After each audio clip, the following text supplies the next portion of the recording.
Hello नमस्कार welcome everybody welcome to अवलोकन IAS. हम अभी कर रहे हैं पीटी 365 की सीरीज जिसमें हम पॉलिटी को अभी करंटली पढ़ रहे हैं।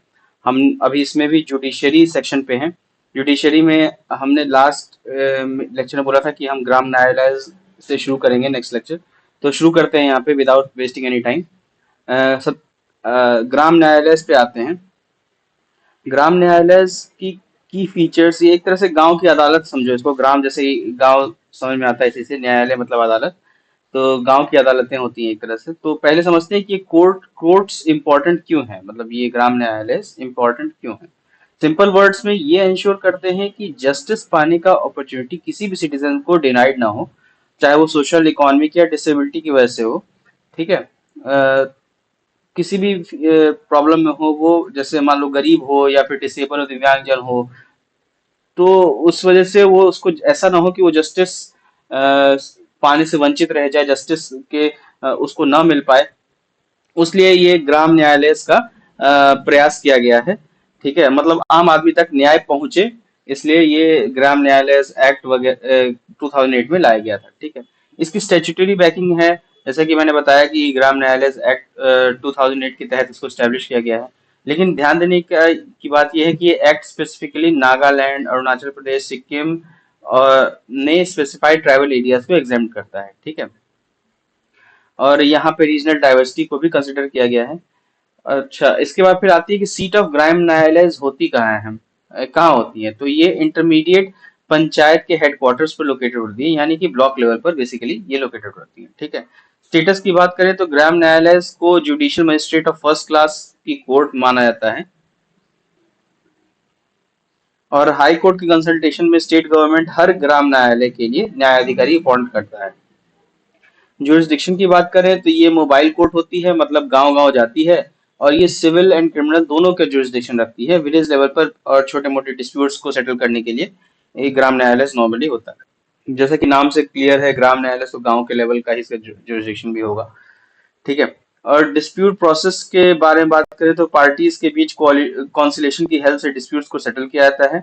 और यहाँ एक बहुत इंपॉर्टेंट पॉइंट ये है कि ये कोर्ट जो है इंडियन एविडेंस एक्ट 1872, जो कि अब भारतीय साक्ष्य अधिनियम से रिप्लेस हो चुका है, इसके रूल्स ऑफ एविडेंस से बाउंड नहीं है, बल्कि प्रिंसिपल्स ऑफ नेचुरल जस्टिस से गवर्न होती है। ठीक है। और अपील्स की बात करें तो क्रिमिनल केसेस में कोर्ट ऑफ सेशंस कोर्ट के पास, और सिविल केसेस में डिस्ट्रिक्ट कोर्ट के पास अपील किया जा सकता है। और ये अपील जो है फाइल होने की डेट से 6 मंथ के अंदर तक डिस्पोज कर देना चाहिए। मतलब एक तरह से स्पीडी जस्टिस का कॉन्सेप्ट है इसमें इस्तेमाल किया गया। ठीक है।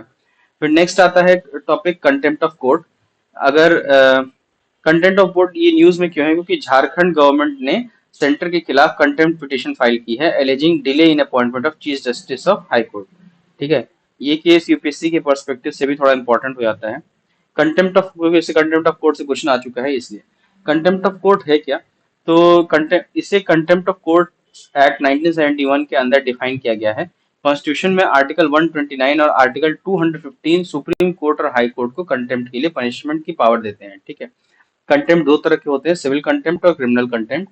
सिविल कंटेम्प्ट होता है जब कोई विलफुली किसी कोर्ट के जजमेंट के डिक्री को, डायरेक्शन को, ऑर्डर को, रिट को या किसी प्रोसेस की डिसोबीडियंस करता है, या कोर्ट को दिए गए अंडरटेकिंग का विलफुली ब्रीच करता है। ठीक है। और क्रिमिनल कंटेम्प्ट क्या होता है, जब भी कोई ऐसा मैटर पब्लिश करता है जैसे किसी कोर्ट को स्कैंडलाइज करता है, या उसकी अथॉरिटी को कम करता है, या किसी जुडिशियल प्रोसीडिंग्स के ड्यू कोर्स को प्रेजुड्यूस कहता है, या फिर इंटरफेयर करता है उसमें, या फिर जस्टिस के एडमिनिस्ट्रेशन में इंटरफेयर करता है या ऑब्स्ट्रक्ट करता है। अच्छा, जुडिशियल प्रोसीडिंग्स के ड्यू कोर्स को प्रेजुड्यूस करता है, मतलब किसी तरह से या फिर कुछ कहता भी है विदाउट एनी सब्सटेंस, मतलब कि ना किसी आधार के कहता है, तो भी वो क्रिमिनल कंटेम्प्ट में आएगा। ठीक है।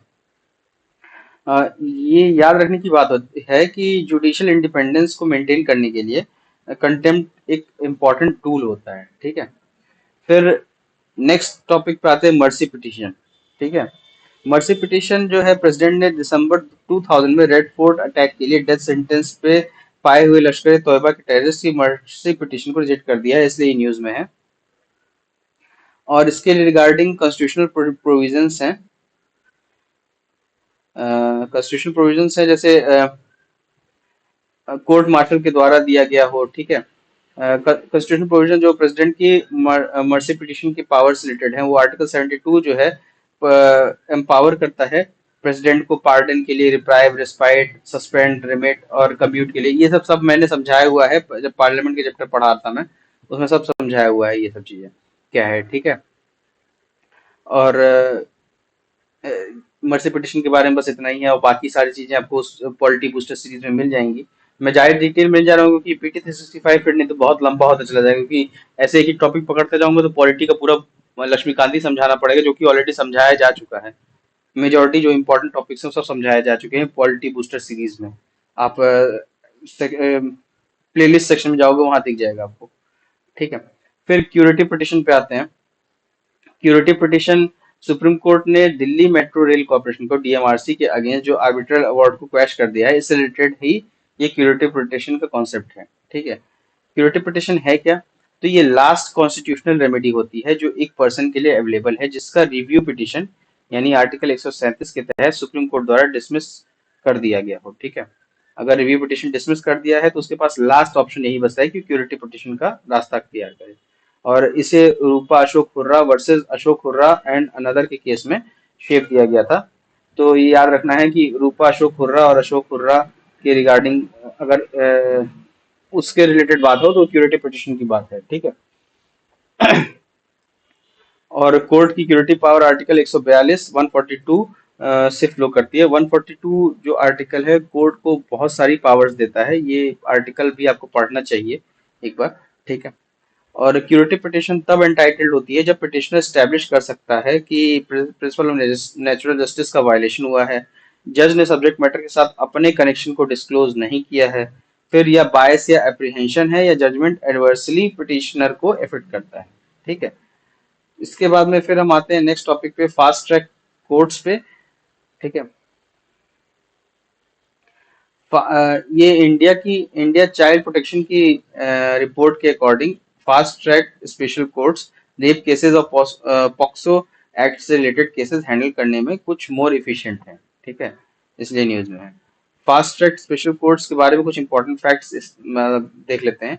ये सेंट्रली स्पॉन्सर्ड स्कीम है जिसे 2019 में लॉन्च किया गया था और 2026 तक एक्सटेंड किया गया है, और सेंटर निर्भया फंड से इसका एक्सपेंडिचर बियर करता है।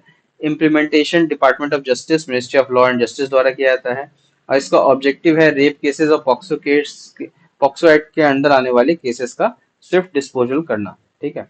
और 30 स्टेट या और यूनियन टेरिटरीज में 755 फास्ट ट्रैक स्पेशल कोर्ट्स हैं, ठीक है, और फंक्शंस कर रहे हैं, जिसमें 410 एक्सक्लूसिवली पॉक्सो केस के लिए हैं, ठीक है।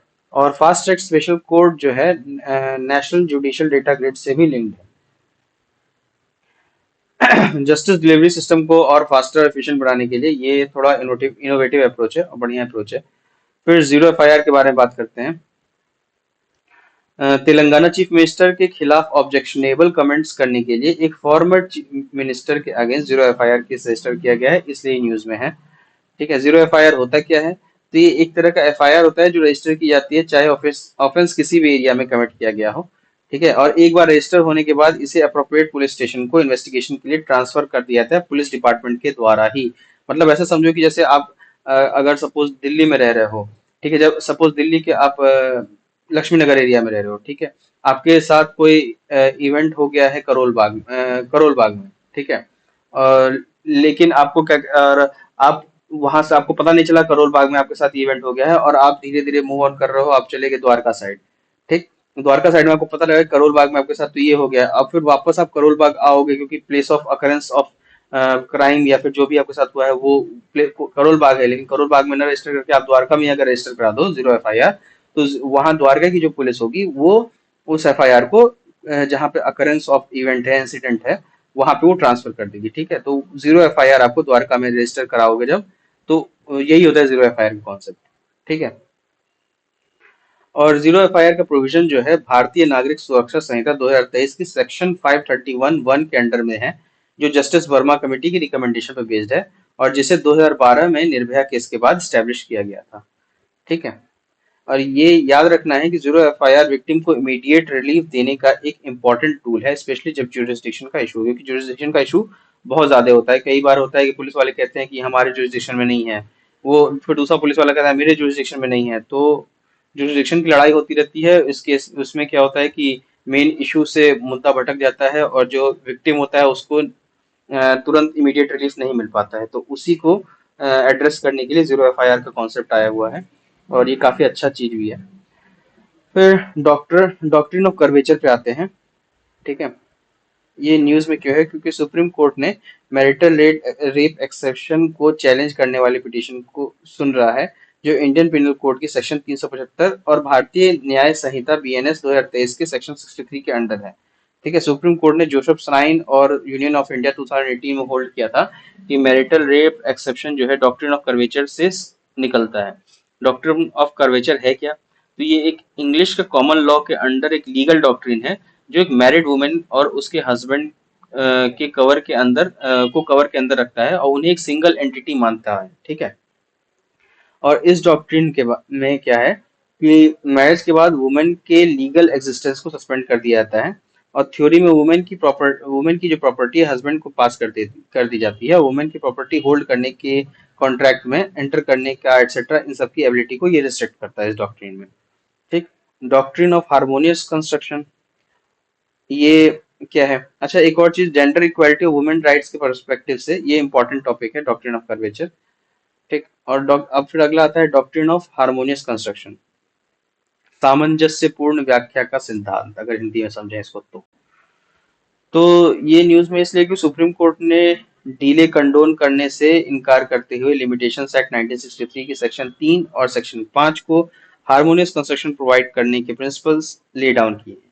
ठीक है, कॉन्डोनेशन ऑफ डीले का नोटेशन एक कोर्ट की डिस्क्रिशनरी पावर को एनकम्पास करता है, जिसे वो अपने अपील एप्लीकेशन फाइल करने के लिए प्रेस्क्राइब टाइम लिमिट को एक्सटेंड कर सके। ठीक है, अब फिर डॉक्ट्रिन ऑफ हार्मोनियस कंस्ट्रक्शन है क्या, तो इसका मतलब है कि दो लॉज के बीच कॉन्फ्लिक्ट होने पर उनकी इंटरप्रिटेशन ऐसी होनी चाहिए जिससे दोनों लॉज की स्पिरिट और इसेंस मेंटेन हो, जो लॉज को हार्मोनाइज जिससे लॉज को हार्मोनाइज किया जा सके। ठीक है, इसका ओरिजिन जो है शंकरी प्रसाद वर्सेस यूनियन ऑफ इंडिया के जजमेंट में फर्स्ट अमेंडमेंट तक ट्रेस किया जाता है।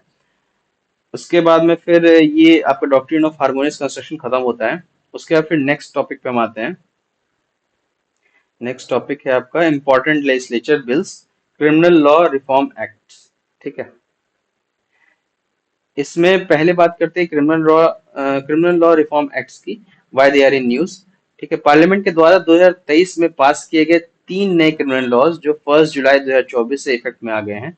एक है भारतीय न्याय संहिता। ठीक है, ये लॉ पुराने इंडियन पेनल कोड आईपीसी 1860 को रिप्लेस करता है, जो कि इंडिया में क्रिमिनल ऑफेंस का प्रिंसिपल लॉ था। और इसका बैकग्राउंड देखें तो आईपीसी 1860 से पहले parliamentary charters act, east India companies regulation, Hindu law, मुस्लिम लॉ और कस्टम लॉ एटसेट्रा, इन सब के अकॉर्डिंग था। इसका ये बैकग्राउंड है। ठीक है, अब पेनल कोड को ड्राफ्ट 1837 में थॉमस बेबिंगटन के अंडर तैयार हुआ था, ये पेनल कोड का ड्राफ्ट। ठीक है, फिर 1857 में रिवीजन के बाद फाइनली आईपीसी 1860 में इनेक्ट हो गया। फिर 1860 के इनेक्टमेंट के बाद सेवरल लॉ कमीशन की रिपोर्ट्स ने आईपीसी में अमेंडमेंट्स रिकमेंडेशंस दिए, जैसे कि offences against women, food adulteration, death penalty etcetera. ठीक है, तो ये इसका बैकग्राउंड है। अब फिर की प्रोविजंस देख लेते हैं भारतीय न्याय संहिता में क्या है।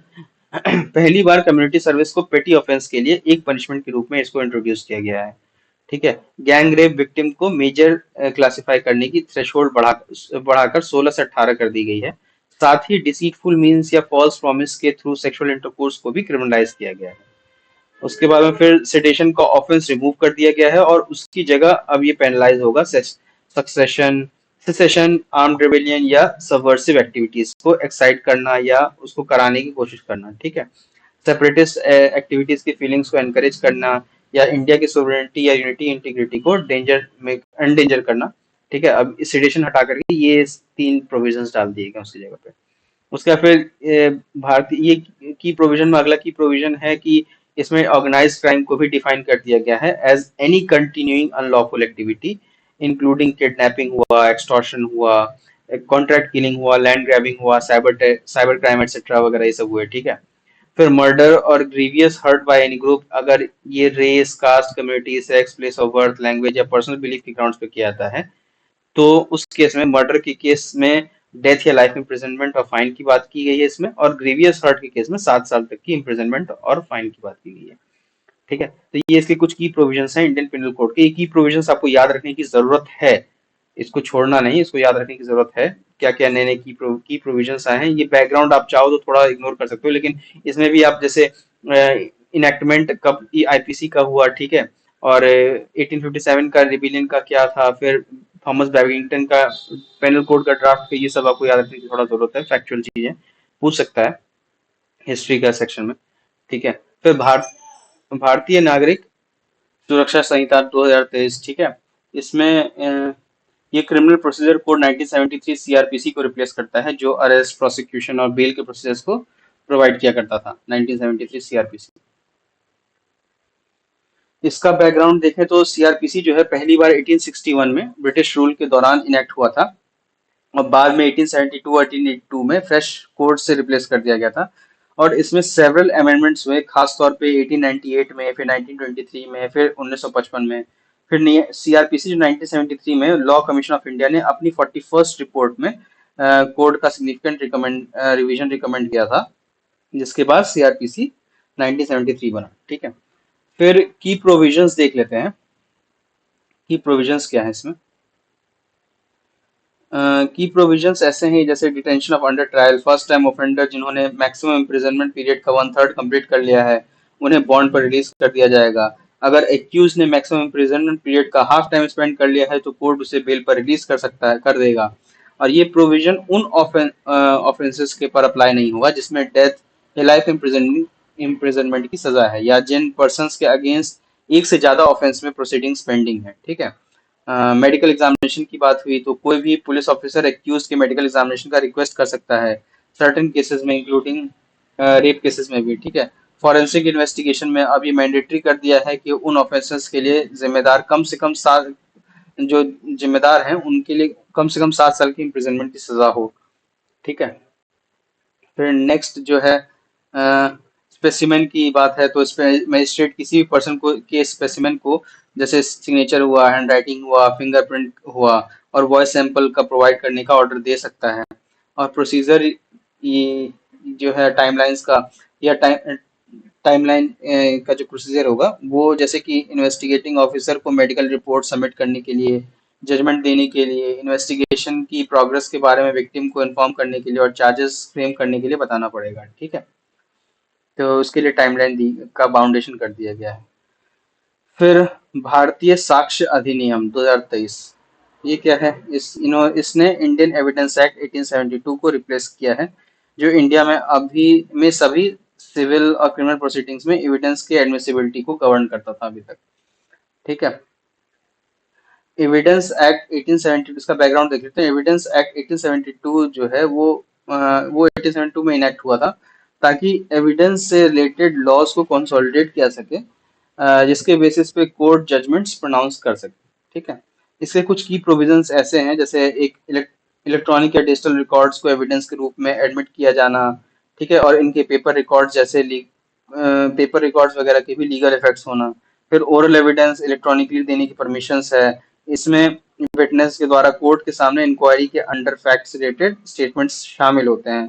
फिर जॉइंट ट्रायल्स में अगर मल्टीपल पर्संस एक के ट्रायल में एक एक्यूज्ड एब्सकॉन्डेड है, या मतलब भगौड़ा है, भागा हुआ है, या अरेस्ट वारंट का रिस्पॉन्स नहीं दिया है, तो उसे भी जॉइंट ट्रायल माना जाएगा। ठीक है, तो ये हो गया। जॉइंट ट्रायल का मतलब होता है कि एक ही ऑफेंस के लिए एक से ज्यादा पर्संस का ट्रायल। ठीक है, फिर digital personal data protection act, ये बहुत इंपॉर्टेंट है, इसमें से क्वेश्चन आने की के चांसेस बहुत ज्यादा हैं, मतलब समझ लो कि 80% चांसेस से क्वेश्चन आ जाएगा, 20% को छोड़ रहा हूँ मैं, लेकिन 80% चांसेस इसमें क्वेश्चन डायरेक्ट या इनडायरेक्ट फॉर्म में आएगा।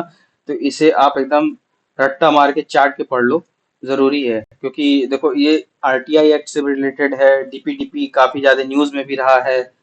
ठीक है, तो इसलिए बहुत ज्यादा इंपॉर्टेंट हो जाता है ये, तो इसको ध्यान से सुनना। बाकी चीजें भी ध्यान से सुनोगे, लेकिन इसको और ज्यादा ध्यान से सुनना। ठीक है, और कुछ ना समझ में आए तो कमेंट में जरूर उसके बारे में पूछ लेना। ठीक, फिर पहले देखते हैं कि ये न्यूज़ में क्यों है। ये न्यूज़ में इसलिए क्योंकि प्रेसिडेंट ऑफ इंडिया ने recently digital personal data protection bill DPDP 2023 को असेंट दे दिया है, यानी अब वो डीपीडीपी एक्ट बन गया है। ठीक है। अब डीपीडीपी एक्ट का के बारे में देखते हैं, तो इसका एम ये है कि डिजिटल पर्सनल डेटा के प्रोसेसिंग को रेगुलेट करना और इंडिविजुअल्स को अपना डेटा प्रोटेक्ट करने की राइट प्रोवाइड करना। ये डिजिटल पर्सनल डेटा को प्रोटेक्ट करता है कैसे? तो बाय प्रोवाइडिंग डेटा फिड्यूशरीज, यानी पर्सन कंपनीज और गवर्नमेंट एंटिटीज को जो डेटा प्रोसेस करते हैं उनको डेटा फिड्यूशरीज कहते हैं। उनके लिए डेटा का प्रोसेसिंग के ऑब्लिगेशंस को प्रोवाइड करना। ठीक है। डेटा प्रिंसिपल्स जिनका डेटा यूज होता है के राइट्स और ड्यूटीज को बताना। ठीक है। फिर राइट्स और ड्यूटीज और ऑब्लिगेशंस के ब्रीच के लिए फाइनेंशियल पेनल्टीज प्रोवाइड करना। ठीक है। तो ऐसे ये डेटा पर्सनल डेटा को प्रोटेक्ट करता है। इसके लिए की प्रोविजंस क्या है? एक सेकंड। हाँ, की प्रोविजंस हैं इसके एप्लीकेबिलिटी में। इंडिया में जो है डिजिटल फॉर्म में या नॉन डिजिटल फॉर्म में प्रोसेस किया गया पर्सनल डेटा जो बाद में डिजिटलाइज किया गया है, इंडिया के बाहर प्रोसेस किया गया पर्सनल डेटा, अगर वो इंडिया में गुड्स या सर्विसेज ऑफर करने के लिए है। ठीक है। और ये अप्लाई किन किन चीजों पे नहीं होता है?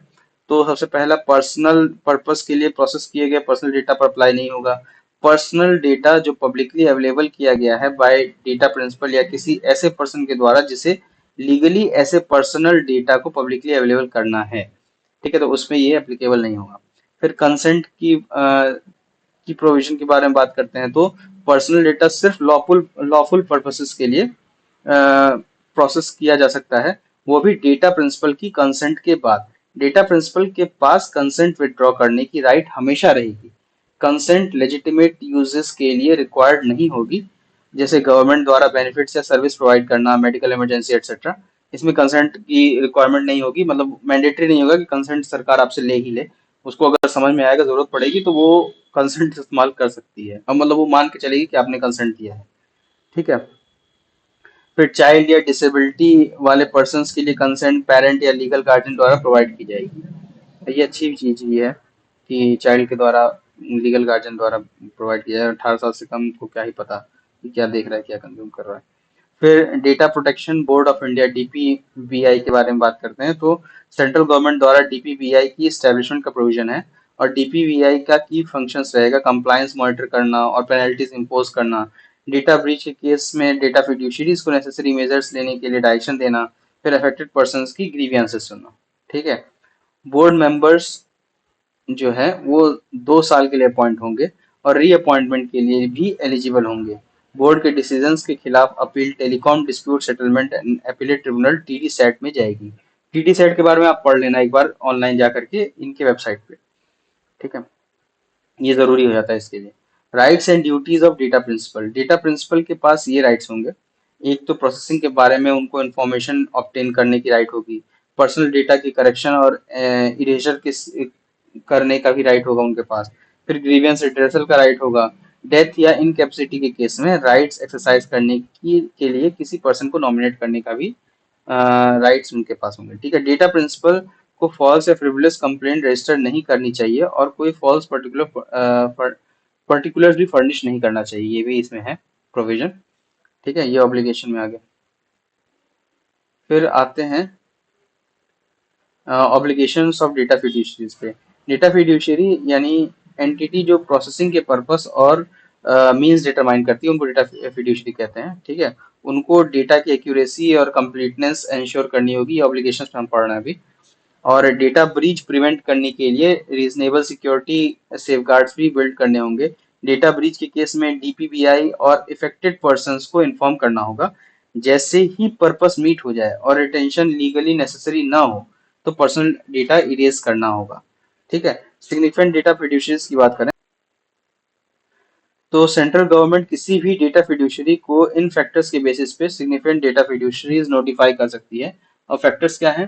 प्रोसेस किए गए पर्सनल डेटा के वॉल्यूम और सेंसिटिविटी। ठीक है। डेटा प्रिंसिपल्स के राइट्स को रिस्क उसका, फिर इंडिया की सोवरेनिटी और इंटीग्रिटी पे कोई पोटेंशियल इम्पैक्ट हो तब, स्टेट की सिक्योरिटी अफेक्ट हो रही हो तब, इलेक्टोरल डेमोक्रेसी को रिस्क हो तब। ठीक है। पब्लिक ऑर्डर का कोई प्रॉब्लम हो तब। ठीक है। तो एसडीएफ के पास कुछ एडिशनल ऑब्लिगेशंस होंगे, जैसे डेटा प्रोटेक्शन ऑफिसर और इंडिपेंडेंट डेटा ऑडिटर अपॉइंट करना और इम्पैक्ट असेसमेंट अंडरटेक करना। ठीक है, कुछ एग्जाम्पशंस भी हैं। एग्जाम्पशन देखते हैं तो डाटा प्रिंसिपल्स के राइट और डेटा फिड्यूशरीज के ऑब्लिगेशंस यानी डेटा सिक्योरिटी को छोड़कर इन स्पेसिफाइड केसेस में अप्लाई नहीं होंगे। एग्जाम्पशंस में ये हैं। एक है नोटिफाइड एजेंसीज के लिए security, sovereignty, public order etcetera, इन सब के इंटरेस्ट में अगर कोई बात हो तो। ठीक है, रिसर्च, आर्काइविंग या स्टैटिस्टिकल पर्पस के लिए इस्तेमाल हो रहा हो, या स्टार्टअप्स या other notified categories of data fiduciaries के लिए, फिर लीगल राइट्स और क्लेम्स एनफोर्स करने के लिए, फिर ऑफेंसेस के प्रिवेंशन और इन्वेस्टिगेशन के लिए, फिर जुडिशियल या रेगुलेटरी फंक्शंस को परफॉर्म करने के लिए, फिर फॉरेन कॉन्ट्रैक्ट के अंडर नॉन रेसिडेंट्स के पर्सनल डेटा को इंडिया में प्रोसेस करने के लिए। ठीक है, सेंट्रल गवर्नमेंट सिक्योरिटी और पब्लिक ऑर्डर के इंटरेस्ट में सर्टेन एक्टिविटीज को भी एग्जाम कर सकती है। ठीक, तो इन सब केसेस में rights of data fiduciary will not apply. फिर processing of personal data of children पे आते हैं।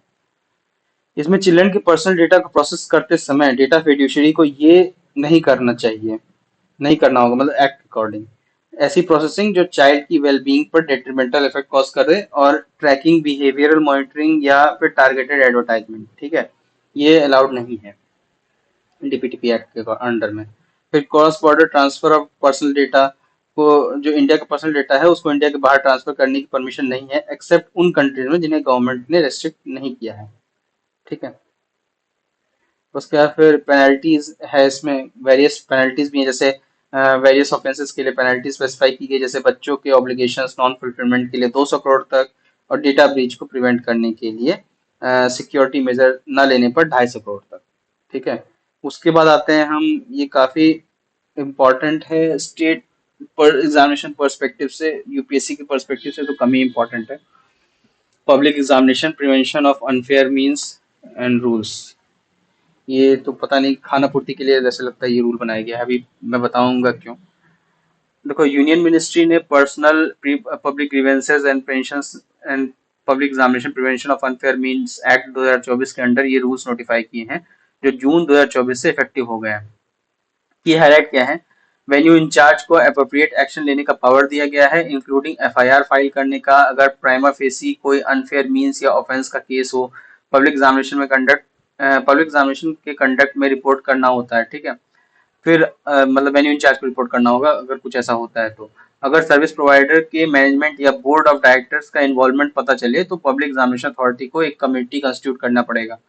और इसमें नोट करने की बात यह है कि सर्विस प्रोवाइडर का मतलब कोई भी agency, organisation, body, association of persons, business entity etcetera, जिससे पब्लिक एग्जामिनेशन अथॉरिटी ने पब्लिक एग्जामिनेशन कंडक्ट करने के लिए इंगेज किया। ठीक है, फिर रीजनल ऑफिसर को पब्लिक एग्जामिनेशन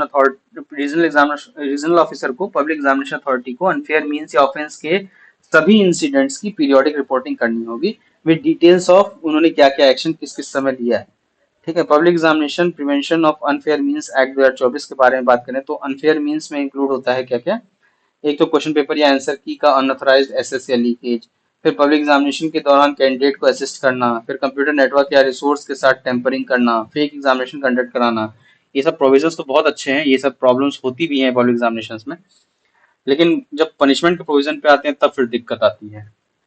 पनिशमेंट में क्या मिला है, अनफेयर मीन्स यूज करने वाले पर्सन के लिए मिनिमम 3 साल का और मैक्सिमम 5 साल की इम्प्रिजनमेंट और 10 लाख का फाइन। 10 लाख का फाइन में क्या होगा, कुछ नहीं होगा। जो पेपर लीक कराता है, कुछ भी कराता है, तो लीक कराने की फीस ही उसकी एक बच्चे पे 15-20 लाख होती है, तो 10 लाख रुपए दे करके तो छूट जाएगा। मानो 20 लाख रुपए दे करके भी छूट गया, फिर अगली बार फिर लीक कराएगा। 10 लाख क्या, जैसे अभी डेटा लीक में 250 करोड़ 200 करोड़ का फाइन लगाया था, कम से कम उतना फाइन लगाना चाहिए था। ये रूह कांपनी चाहिए कि जिन्होंने पेपर या एग्जाम लीक कराते हैं। और ये आप आए दिन न्यूज में सुनते भी होगा, अभी बिहार से रिलेटेड जो न्यूज काफी सुनने में आया था, उससे पहले यूपी पीसीएस का सुनने में आया था, उससे पहले राजस्थान में सुनने में आया था, उससे पहले व्यापम का भी आपने केस सुना होगा एमपी में 2018-19 में। तो पेपर लीक बहुत ही बड़ी समस्या है, हाँ, जो स्टूडेंट्स एग्जामिनेशन के प्रिपेयर कर रहे हैं उनके लिए। ठीक है, स्टेट पीसीएस वगैरह देते हैं या फिर और भी कोई एग्जाम देते हैं, सरकारी एग्जाम, उनके लिए पेपर लीक की एसएससी सीजीएल में आप सुनते होंगे काफी ज्यादा। फिर जो छोटे लेवल के एग्जाम्स होते हैं, छोटे लेवल इन द सेंस की जैसे ग्रुप 4 के, ग्रुप 3 के, इन सब के जो लेवल के एग्जाम्स होते हैं उनकी तो मैं बात भी नहीं कर रहा, उनमें तो कितनी ज्यादा धांधली होती है उसके तो कोई गणना भी नहीं है। तो उस हिसाब से पनिशमेंट तो काफी कम मिली है, 10 लाख रुपए तो कुछ नहीं होते हैं उनके लिए जो पेपर लीक कराते हैं। तो ठीक है, सरकारें, कानून व्यवस्था ऐसी है अपने देश में। फिर सर्विस प्रोवाइडर या कोई पर्सन या ग्रुप जो ऑर्गेनाइज क्राइम कर रहा है उसको 1 करोड़ रुपए तक का फाइन या एग्जामिनेशन का प्रोपोर्शनेट कॉस्ट भी रिकवर किया जाएगा। कहने की बात है, सभी ऑफेंसेस कॉग्निजेबल पुलिस बिना वारंट के अरेस्ट कर सकती है, नॉन वेलेबल और नॉन कंपाउंडेबल विक्टिम और एक्यूज के बीच कॉम्प्रोमाइज अलाउड नहीं होंगे इसमें है। ठीक है। पब्लिक एग्जामिनेशन का मतलब समझाने की जरूरत है नहीं, आपको समझ में है, आता ही होगा ये। फिर टेलीकम्युनिकेशंस एक्ट में आते हैं। टेलीकम्युनिकेशंस एक्ट 2023 ये न्यूज में क्यों है? टेलीकम्युनिकेशन एक्ट 2023 के मल्टीपल सेशंस इफेक्ट में आ गए हैं और इसलिए थोड़ा न्यूज में है। ये उतना इम्पोर्टेंट है नहीं, लेकिन मैं ऊपर ऊपर से थोड़ा बता देता हूँ। इस एक्ट का मेन एम है टेलीकम्युनिकेशन सर्विस और नेटवर्क्स के डेवलपमेंट और एक्सपेंशन ऑपरेशन से रिलेटेड लॉज को अमेंड करना, जो इंक्लूजन, सिक्योरिटी, ग्रोथ और रिस्पॉन्सिवनेस के प्रिंसिपल से गाइडेड है। ठीक है। ये इंडियन टेलीग्राफ एक्ट 1885 और इंडियन वायरलेस टेलीग्राफी एक्ट 1933 को रिपील करता है, क्योंकि टेलीकॉम सेक्टर और टेक्नोलॉजी से बहुत टेक्नोलॉजिकल एडवांसमेंट्स हो चुकी हैं। आप खुद भी देख रहे होगे मोबाइल कहाँ से कहाँ पहुंच गया। पहले कीपैड वाले फोन्स हुआ करते थे, अब वो टच स्क्रीन पे आ गया, अब उससे भी ज्यादा अब ट्रांसपेरेंट स्क्रीन हो गई हैं मोबाइल में। तो काफी ज्यादा एडवांसमेंट हो गई है, इसीलिए लॉज में भी एडवांसमेंट की जरूरत है। ठीक है। की प्रोविजंस ऑफ एक्ट में देखें तो हम असाइनमेंट ऑफ स्पेक्ट्रम में स्पेक्ट्रम एलोकेशन ऑक्शन के थ्रू होगा और स्पेसिफाइड यूजर्स के लिए एडमिनिस्ट्रेटिव बेसिस पे होगा। ठीक है। और स्पेसिफाइड पर्पसेस क्या चीज होंगे? National security, defence, disaster management, weather forecasting, transport, satellite services वगैरह। ठीक है। पहली बार सैटेलाइट ब्रॉडबैंड सर्विसेज के लिए स्पेक्ट्रम का एडमिनिस्ट्रेटिव एलोकेशन होगा ग्लोबल नॉर्म्स के अकॉर्डिंग। ठीक है। राइट ऑफ वे, ये क्या होता है? Right of way non discriminatory और नॉन एक्सक्लूसिव बेसिस पे ग्रांट किया जाएगा। इंफ्रास्ट्रक्चर बनाने वाली एंटिटीज पब्लिक या प्राइवेट प्रॉपर्टी पर राइट ऑफ वे सीक कर सकती हैं प्रॉपर्टी का यूज फैसिलिटेट करने के लिए। ठीक है। फिर प्रोटेक्शन ऑफ यूजर्स की बात करें तो सेंट्रल गवर्नमेंट यूजर्स को प्रोटेक्ट करने के लिए मेजर्स प्रोवाइड कर सकती है। फिर universal service obligation fund USOF का की बात करें तो अब इसे डिजिटल भारत निधि कहते हैं, मतलब यूएसओएफ को। सेंट्रल गवर्नमेंट के कंट्रोल में होती है ये, और इस फंड का use telecommunication services, technologies, product और पायलट प्रोजेक्ट्स के रिसर्च डेवलपमेंट के सपोर्ट करने के लिए इसका इस्तेमाल किया जाता है। इसके बाद powers of interception and search जो है, मैसेज को इंटरसेप्ट, मॉनिटर या ब्लॉक किया जा सकता है सर्टेन ग्राउंड्स पे, security of state, public order offences या ऑफेंसेस के इंसाइटमेंट को प्रिवेंट करना। ठीक है। Authorisation of telecom related activities की बात हो तो new telecom telecommunication services provide, operate और मेंटेन या एक्सपैंड टाइम करने के लिए रेडियो इक्विपमेंट प्रोसेस करने के लिए सेंट्रल गवर्नमेंट की प्रायर ऑथराइजेशन जरूरी है। फिर ओटीटीज का रेगुलेशन, ये भी काफी न्यूज में रहता है, तो ओटीटी प्लेटफॉर्म को टेलीकम्युनिकेशन एक्ट 2023 के अंडर रेगुलेट नहीं किया जाएगा, ध्यान रखने की बात यह है। ठीक है। फिर इंटरनेट शटडाउन के बारे में बात करते हैं। Software freedom law centre data के अकॉर्डिंग इंडिया में 2024 में 60 इंटरनेट शटडाउन रिकॉर्ड किए हैं, जो 8 सालों में सबसे कम है। यानी अपने यहाँ इंटरनेट शटडाउन की जो न्यूज है, जो गतिविधि है वो कम हुई है, ये काफी अच्छी बात है। ठीक है। इंटरनेट शटडाउन जो है ये एक स्पेसिफिक पॉपुलेशन या लोकेशन के लिए इंटरनेट कम्युनिकेशन का इंटरनेशनल डिसरप्शन किसी भी ड्यूरेशन के लिए अक्सर इंफॉर्मेशन के फ्लो को कंट्रोल करने के लिए किया जाता है। ठीक है। और प्रोविजन क्या है इससे रिलेटेड? करंटली जो है टेलीकॉम सर्विसेज के सस्पेंशन इंक्लूडिंग इंटरनेट शटडाउन को temporary suspension telecom services public emergency और पब्लिक सेफ्टी रूल 2017 के द्वारा गवर्न किया जाता है। ठीक है। जो इंडियन टेलीग्राफ एक्ट 1885 के अंडर नोटिफाई किए गए हैं। इंटरनेट से रिलेटेड जो भी चीजें रहेंगी, ठीक है, मोबाइल कम्युनिकेशन टेलीकम्युनिकेशन से रिलेटेड होंगी तो टेलीग्राफ एक्ट नॉर्मली होगा, या फिर टेलीकम्युनिकेशन जो अभी अब मैंने समझाया था उससे रिलेटेड होंगे, टेलीकम्युनिकेशन एक्ट के अंडर में आएंगे। ठीक है, ये चीज ध्यान रखना। उसके बाद में फिर ये हो गया। अच्छा हाँ। फिर इसके बाद में फिर ये पब्लिक इमरजेंसी, यहाँ पे थे ना हम, हाँ। ये पब्लिक इमरजेंसी ग्राउंड्स पर किसी रीजन में टेम्पररी शटडाउन की प्रोविजन देते हैं, जैसे एक बार में 15 दिन तक मैक्सिमम कर सकते हैं। ठीक है। उसके बाद फिर और करने के लिए परमिशन या फिर रूल्स रेगुलेशन के हिसाब से हो सकता है। ठीक। उसके फिर 1885 एक्ट में एक्ट अकॉर्डिंग सेंट्रल गवर्नमेंट को various types of telecom services including internet services को रेगुलेट करने के लिए लाइसेंस ग्रांट करने का पावर देता है। 1885 एक्ट, टेलीकम्युनिकेशन एक्ट, ठीक है। उसके बाद फिर टेलीकॉम सर्विस के टेम्पररी सस्पेंशन का ऑर्डर सिर्फ यूनियन या स्टेट होम सेक्रेटरी के द्वारा ही इशू किए जाते हैं, ठीक है ना। उसके बाद में फिर रीजंस क्या है इंटरनेट शटडाउन के, या तो नेशनल सिक्योरिटी की वजह से इंटरनेट शटडाउन होगा, या सोशल अनरेस्ट की वजह से इंटरनेट शटडाउन होगा, या फिर प्रिवेंट या फिर चीटिंग प्रिवेंट करने के लिए, या फिर सिक्योरिटी या पब्लिक ऑर्डर के लिए इंटरनेट शटडाउन होगा, ठीक है। उसके बाद में फिर सुप्रीम कोर्ट के कुछ प्रोसीडिंग्स भी हैं, जैसे Anuradha Bhasin versus union of India 2020 supreme court का जजमेंट है इसके रिगार्डिंग। सुप्रीम कोर्ट ने कहा है कि इंटरनेट के मीडियम से freedom of speech and expression article 19(1)(a) का इंटीग्रल पार्ट है, और अकॉर्डिंगली इस पर कोई भी रिस्ट्रिक्शन आर्टिकल 19(2) के अकॉर्डिंग होना चाहिए, ठीक है। उसके बाद फिर इंटरनेट शटडाउन के रिलेशन में कोर्ट ने ये फॉलोइंग डायरेक्शन पास की हुई है कि 2017 रूल्स के under indefinitely internet service suspend करने का ऑर्डर इम्परमिसिबल है, मतलब इनडेफिनेटली नहीं सस्पेंड कर सकते आप। सस्पेंशन सिर्फ टेम्परेरी ड्यूरेशन के लिए यूटिलाइज किया सकता है, और सस्पेंशन रूल्स के अंडर इंटरनेट सस्पेंड करने वाला कोई भी ऑर्डर प्रोपोर्शनैलिटी के प्रिंसिपल का पालन करना चाहिए और नेसेसरी ड्यूरेशन से ज्यादा एक्सटेंड नहीं होना चाहिए। जितना जरूरत है उतनी देर के लिए करो, पर हमेशा के लिए आप इंटरनेट नहीं सस्पेंड कर सकते कहीं पे भी। और सस्पेंशन रूल्स के अंडर इंटरनेट सस्पेंड करने वाला कोई भी ऑर्डर जुडिशियल रिव्यू के लिए सब्जेक्ट है वो, ठीक है, उसका जुडिशियली रिव्यू किया जा सकता है। फिर आता है कंज्यूमर प्रोटेक्शन एक्ट, ठीक है। ये क्यों न्यूज में है? सुप्रीम कोर्ट ने national consumer disputes redressal commission 2007 के जजमेंट को ओवररूल किया है, जिसने रूल किया था कि लॉयर्स द्वारा दी जाने वाली सर्विसेज सीपीए 1986 2019 में री इनेक्टेड के अंडर रिकवर होती है, ठीक है। सीपीए के बारे में जानते हैं, सीपीए है क्या? तो सीपीए 1986 कंज्यूमर प्रोटेक्शन एक्ट 1986 को कंज्यूमर्स के इंटरेस्ट के बेटर प्रोटेक्शन और कंज्यूमर डिस्प्यूट्स के सेटलमेंट के लिए कंज्यूमर प्रोटेक्शन काउंसिल की स्टैब्लिशमेंट के लिए इनैक्ट किया गया था। सीपीए 2019 ने सीपीए 1986 को रिप्लेस किया और कंज्यूमर प्रोटेक्शन के प्रोविजंस को स्ट्रेंथन किया। अच्छा, इसको आप सीपीए को कहीं कहीं कोपरा भी पढ़ोगे, सीओपीआरए, कंज्यूमर प्रोटेक्शन एक्ट, ठीक है। तो कंफ्यूज मत होना, वही कोपरा और सीपीए एक ही चीज है। फिर इसकी की फीचर्स क्या क्या हैं? की फीचर्स हैं, कंज्यूमर की डेफिनेशन को ब्रॉडन किया गया है, ऑनलाइन या इलेक्ट्रॉनिक मीन्स से गुड्स या सर्विस खरीदने वाली अवेल करने वाली पर्सन्स को इंक्लूड किया गया है। इसमें वो पर्सन इंक्लूडेड नहीं होते हैं जो ऐसे गुड्स या रीसेल की कमर्शियल पर्पस के लिए ऑब्टेन करते हैं, ठीक है।